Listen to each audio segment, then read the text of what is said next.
Okay, so before I review this, let me go ahead and say this. Let me preface it with this. Whether a book is good or bad, you've learned something from reading it. So I encourage you to always read, even if you think something's going to be bad. You can learn things like new words. There's some pretty big words in here that I knew, but I'm sure they're new to some people that are reading it for the first time, especially if I read it back in 1978. Some of the words would have been challenging for me, but of course I would have ran to my dictionary, or actually my thesaurus is my favorite thing to use, but I wouldn't have found them there, so I'd ran to my dictionary encyclopedia and figured out those words because the context clues may be lacking on some of these words. Or you may have some geography, like there was a time in here where we went to Japan and there was Mount Fujiyama and some other words that I needed. In 1970, I was 8 years old, let me put it that way. I would have definitely learned something from that. I love Japan, so I would have perked up and paid attention. You may even learn some ideas, some concepts, some cultural things. This particular book, though, now that I've given you all that background, it was a hard, long read.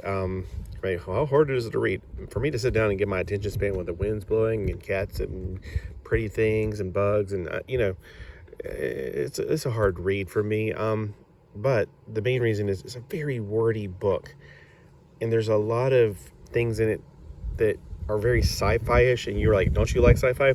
Yes, I do. But there are some sci-fi elements that I absolutely despise. I hate beyond belief.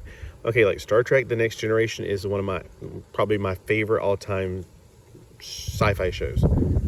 But I like it because it's more about family and about, it's just different. I don't like the sci-fi elements where they're going up against godlike beings that cannot be destroyed and you have to outwit them or you have to compromise or something stupid like that. So that's what this has given me. This book gave me that kind of feeling halfway through it. So I'm not going to give you the step-by-step because this is a big book. I'm just going to give you the lowdowns on it. And you can read it for yourself and judge for yourself. And I would like to hear from people who've read it. The writer for this book is Marv Wolfman. That should tell you right there. It's going to be very... more than just a bang bang pow pow. There is a lot of fighting going on in this, but there's a lot of little things in it that are very entertaining as well. Like whenever the world is suddenly, everything's going right for him, and then he's a screw up because he's a teenager. The world is starting to melt or whatever, and then the end is near. Well, he had his way that day with the world being in, and suddenly this godlike leg shows up, and there's this creature who doesn't even care about anything else going on in the world. He's just interested in, well, we don't know what he's interested in at this point. So Nova goes off to get some help because even he can tell that this guy's here for no good.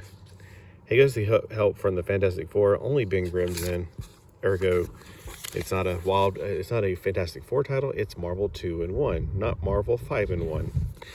All right, so even though they've done that technically before, there's a robot on board that gets freed. We don't know why until the very end. So that's another cue right there. And skateboards. So that's another good thing. I like old ads. Ooh, lots of words. All right. So no, I don't read all that. That would be much more wordy.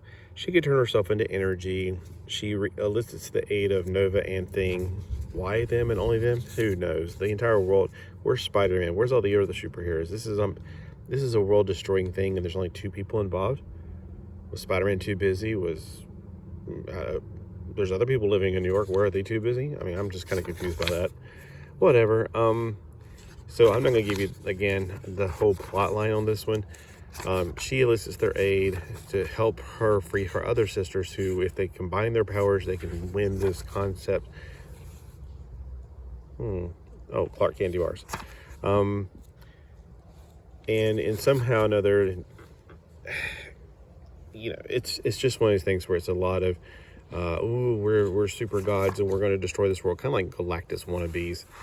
They're in different parts of the world, like Paris, and in Paris, don't we have a Marvel French superhero?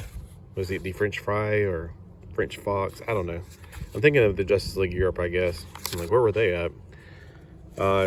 Nova got knocked out into space. He tried to get back before his oxygen's left up. So we learned that he has that power. He also makes a lot of cultural references like Obi-Wan Kenobi or Luke Skywalker, and he's out in space, so we're Star Wars, blah, blah, blah. I don't know where I'm at, near Enderon, which, I mean, I caught that, but if you don't know Star Wars, you don't know what Enderon is, or Alderaan, not Enderon. the two girls free their other hero or the other sister. But hey, again, I don't want to give you the whole story. I just want to give you the rundown of it. You go to Japan, you find out some of the things going on in Japan. And of course, Ben Grimm is a hothead, but he's also trying to rescue people in this comic book. Nova is really powerful, but he's also a teenager, so he's not really, sometimes he'll try to do things he'll screw up. And in the very end, what happens? They use their powers, fix everything, erase everything for their memory, and except for these two. So all that for nothing. It wasn't a really big payoff. I was hoping Godzilla would show up when they were in Japan. They did mention Godzilla. So this was back in 1978 where Godzilla was being made as a comic book for Marvel Comics. So they did make that allusion to Godzilla. Why? They showed France, but they didn't go to France. They showed how one of them appeared in France near the Eiffel Tower. And they also showed, ended up for some reason in Japan. Yeah, okay, so again, I always encourage people to read comic books, whether they think they'll like them or not, because you'll get something out of it.